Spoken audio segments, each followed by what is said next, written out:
What would you do if your man invited all his exes to your wedding? This story will shock you. Love, betrayal, and revenge all in one. Make sure you watch till the end because the twist will leave your jaw on the floor. Don't forget to hit that subscribe button, drop your reaction in the comments, and share this story with a friend who loves drama. Adekunle surveyed the stack of gold-embossed invitation cards, a self-satisfied smirk playing on his lips. His fiancée, Bolanle, beautiful and trusting, leaned against him, her head on his shoulder. "Are you sure about this, Gunle?" she murmured, tracing the name on the top envelope. Miss Amara Okoye. Inviting all of them seems unconventional. He chuckled, kissing her forehead. "My love, it is a gesture of maturity, of closing old chapters gracefully before starting our new one. It shows them, and everyone, that my past holds no power over our future." Bolanle, wanting to appear secure and modern, acquiesced, though a tiny seed of doubt was planted. His plan was in motion. The invitations were not just paper. They were summonses. 4 of them. Amara, the fiery first love. Zainab, the cool intellectual. Efe, the wild artist.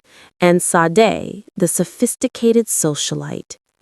Each received the card and reacted with the unique flavor of contemptuous intrigue. None of them would miss this for the world. They all felt they were owed something, and Adekunle was counting on it. His wedding wasn't merely a celebration of love. It was a carefully orchestrated stage for a grand final performance. The question wasn't if they would come, but what they would bring. For Bolanle, the future was a beautiful ceremony. For Adekunle, the past was about to make a spectacular entrance. The traditional engagement ceremony was a vibrant explosion of color, music, and feasting at Bolanle's family home in Lekki. Laughter echoed as the two families merged, united in joy. Adekunle, resplendent in his agbada, was the perfect doting fiancé, whispering sweet nothings into Bolanle's ear. Then they arrived, one by one. Amara, draped in a crimson iro and buba that screamed defiance. Zainab, elegant and understated in royal blue lace, her calm gaze missing nothing. Efe, with a streak of purple in her braids, a whirlwind of chaotic energy in a bespoke Ankara pantsuit.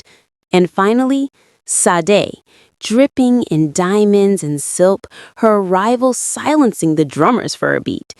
They didn't huddle together. Instead, they mingled, each queen in her own court. They greeted Bolanle with smiles that were a little too bright, their hugs a fraction too long. Bolanle, determined to be the gracious hostess, welcomed them warmly. But as the evening progressed, she caught their shared glances, the subtle, knowing smirks exchanged over glasses of palm wine. A guest whispered, "Is that not Amara, Adekunle's university sweetheart?" Another muttered, "And Sade, I thought her family and his were sworn enemies now." The air grew thick with unspoken histories. Bolanle's smile began to feel like a mask, cracking under the weight of 4 women who knew her future husband in ways she never. The white wedding day dawned, bright and humid. The church was an architectural marvel in Ikoyi, filled with lilies and the Lagos elite. Bolanle was a vision in her custom-made gown, her heart aflutter with a mix of excitement and a lingering, nameless dread. As she walked down the aisle, she saw them, seated together in the 3rd pew, a silent, formidable quartet: Amara, Zainab, Efe, and Sade. They watched her approach the altar, their expressions unreadable. The ceremony was beautiful, the vows exchanged with trembling sincerity. At the reception, held in a grand, air-conditioned hall, the 4 exes presented a joint gift. It was a large, ornately carved wooden box. Bolanle was surprised, touched by the apparent gesture of goodwill. Adekunle encouraged her to open it before everyone. "Let's see this peace offering," he said with a grand smile. Bolanle lifted the heavy lid. Inside, nestled on a bed of black velvet, were not jewels or keepsakes, but 4 smaller, intricately decorated boxes, each with a name engraved on it: Amara, Zainab, Efe, Sade, and a 5th, slightly larger plain box in the center, with a single, chilling inscription: For Bolanle. A collective gasp rippled through the crowd. Bolanle's hands trembled as she looked from the box to the 4 women, who were now standing, watching her, with predatory stillness.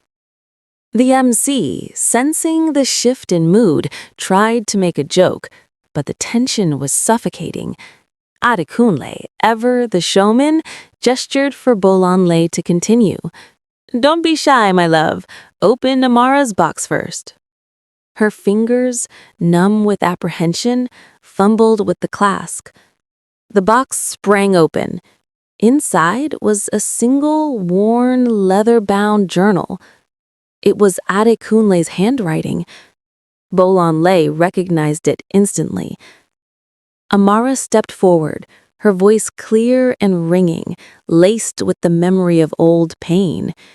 "He gave that to me in our 2nd year at Unilag," she announced. "He swore everything in it was his soul." "Turn to the last page, Bolanle." Bolanle's eyes scanned the page, dated just 6 months ago, long after she and Adekunle were engaged. It was a poem, a raw, passionate, desperate poem, not for her, but for Amara. It spoke of a fiery spirit he foolishly let go, a flame he still yearns for in the cold. Before Bolanle could react, Zainab glided forward, her serene expression a stark contrast to the brewing storm. "My box, if you please," she said, her voice as smooth and cool as glass.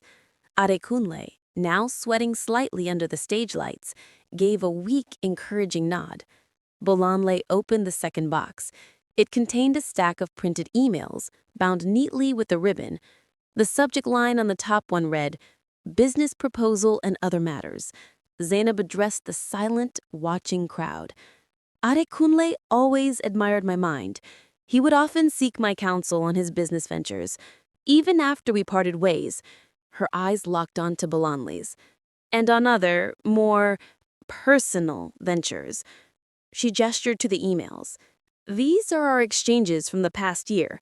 He details his plan to marry you, Bolanle, not for love, but as a strategic merger. He calls it the Bolanle acquisition. He outlines how your father's influence would secure the permits for his new real estate project in Echo Atlantic." The words were cold, precise, and devastatingly logical. "He even attached a spreadsheet," Zainab added, her voice devoid of malice but full of facts. "A cost-benefit analysis of your marriage, your dowry versus projected profits." A wave of nausea washed over Bolanle. She looked at her father, whose face had turned to stone. This wasn't a wedding. It was a transaction, and she was the asset being acquired. The hall was a tinderbox of whispers and scandalized looks. Efe, vibrant and unpredictable, sauntered up next, a wild grin on her face. "My turn," she chirped, her energy electric. She tapped her box. "Open it, open it." With trembling hands, Bolanle did.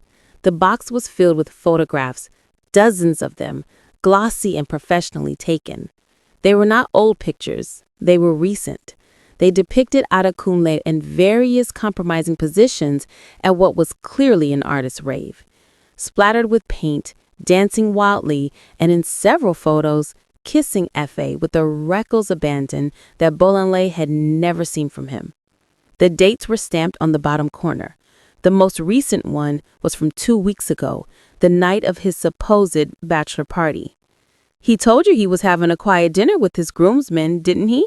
Efe said, her voice laced with triumphant glee. "He said he was done with the wild life. But Kunle can't resist a masterpiece in the making." She winked at the stunned bride. He loves my chaos, you see. Your perfectly planned, beige-colored world bores him. He comes to me when he wants to feel alive. She held up one particularly damning photo for the guests to see. He told me this marriage was his greatest piece of performance art yet. The art, Bolanle realized, was her public humiliation. The silence in the hall was now absolute, heavy and suffocating. All eyes were on the final box. Sade, the picture of refined elegance, moved with a lethal grace.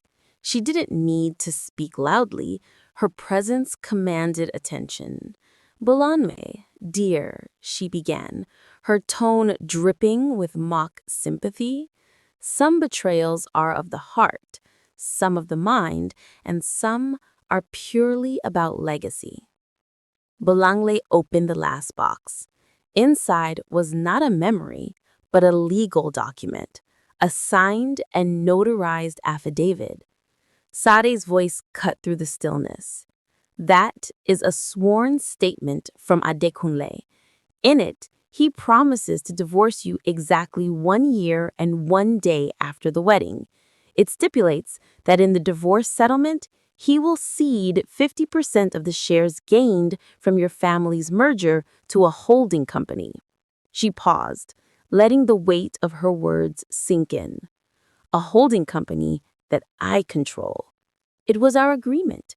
He uses your family to build his empire, and then he leaves you for me, securing both our futures. Our families would finally be united, not through their old rivalry, but through your destruction. It was the ultimate betrayal, a cold, calculated plan to use her, discard her, and merge with the one woman he saw as his equal. Bolanle looked at Adekunle, who stood pale and exposed, his charming facade utterly shattered.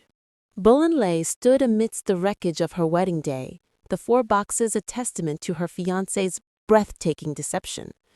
She looked at Adekunle, a pathetic, cornered man, and felt nothing but cold, clear emptiness.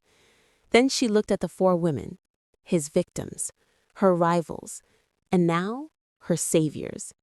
She slowly, deliberately removed her engagement ring and let it drop to the floor with a soft clink. She turned not to her family, but to the quartet of exes. She picked up the 5th, plain box, the one marked for her. Inside was a single heavy key and a business card for a top divorce lawyer, with the message, "Retainer paid in full." It wasn't a threat. It was an escape plan. And the lions. Sade stepped forward and placed a hand on Bolanle's shoulder. "He underestimates women," she said, her voice firm. Amara nodded, her fiery gaze now protective. "He tried to play us against each other, but his real mistake was bringing us all into the same room." Zainab offered a small, genuine smile. "An enemy of my enemy?" Efe finished the thought with a laugh. "Is a drinking partner." In that moment, Bolanle achieved her goal, not the one she walked down the aisle for, but a far more important one. She was free. Her wedding day became the day she forged the most powerful, scandalous, and unexpected union of all, not with the groom, but with the exes who set her free.